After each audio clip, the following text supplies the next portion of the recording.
मैंने पिछले वीडियो में बताया था कि पॉइज़निंग 2 टाइप के होते हैं, जो आर्सेनिक और उसके बारे में। तो हमने आर्सेनिक को लेके हम पढ़ रहे हैं। तो हमने सॉल्ट के बारे देख लिया, 3 एग्जांपल सॉल्ट का। अब हम देखेंगे गैस के अंडर में क्या-क्या आता है आर्सेनिक पॉइज़निंग में, लेकिन गैस, ठीक है? तो इसमें मेनली आता है अरसाइन, जो अकेले ही है, और ये मोस्ट टॉक्सिक होता है, ठीक है? Most toxic form.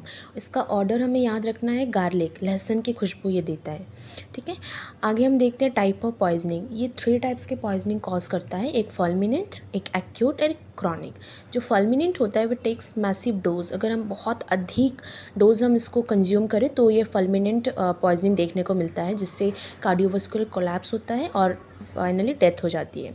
और जो एक्यूट होता है वो take large dose of arsenic. इसकी जो मिनिमम डोज है उससे अगर थोड़ा लिया जाए तो वो हमें एक्यूट पॉइजनिंग देखने को मिलता है।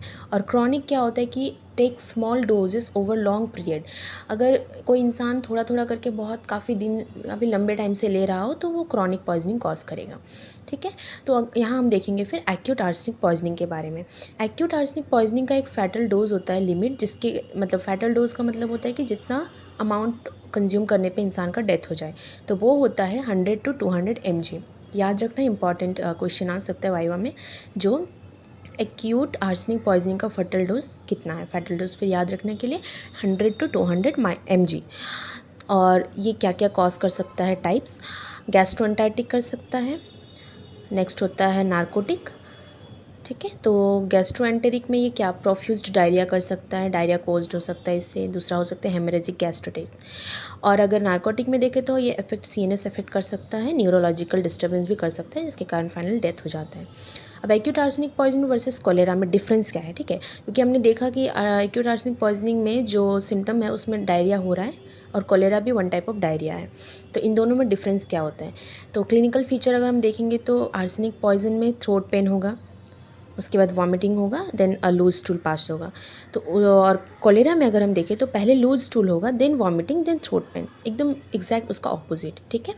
इंपॉर्टेंट है, याद रखना। क्लिनिकल फीचर्स आर्सेनिक में क्या हो रहा है, पहले थ्रोट पेन हो रहा है। सपोज हम उसको कंज्यूम कर रहे हैं तो पहले गले से जा रहा है, दैट मीन्स थ्रोट पेन हुआ। फिर हम वो स्टमक में पहुंचने के बाद वॉमिटिंग कॉज किया, देन उसके बाद स्टूल। और लेकिन कोलेरा में क्या हो रहा है, लूज स्टूल पहले हो रहा है, जिसके बाद वॉमिटिंग हो रहा है, जिसके बाद थ्रोट पेन हो रहा है। और टेनेसिमस में क्या होता है, आर्सेनिक प्रेजेंट होता है, आर्सेनिक पॉइजन में प्रेजेंट होता है, और कोलेरा में एब्सेंट होता है।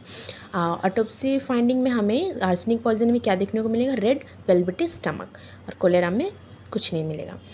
अब क्रोनिक आर्सेनिक पॉइजन में क्या होता है, यह हमने एक्यूट आर्सेनिक पॉइजनिंग पढ़ लिया। अब क्रोनिक आर्सेनिक पॉइजनिंग मीन्स क्या होता है, कोई इंसान लंबे टाइम से थोड़ा थोड़ा करके कंज्यूम किए जा रहा है, या फिर कोई उसको खाने में मिला के दे दिया है, ठीक है? तो इससे क्या हो सकता है, एटियोलॉजी हम देंगे तो होमिसाइडल एक्सपोजर हो सकता है, एक्सीडेंटल, ठीक है? लाइक सपोज उसको कोई मारना चाहता है, होमिसाइडल हो सकता है, तो एक केसेस, या फिर एक हो सकता है एक्सीडेंटली वो कंज्यूम किया जा रहा है।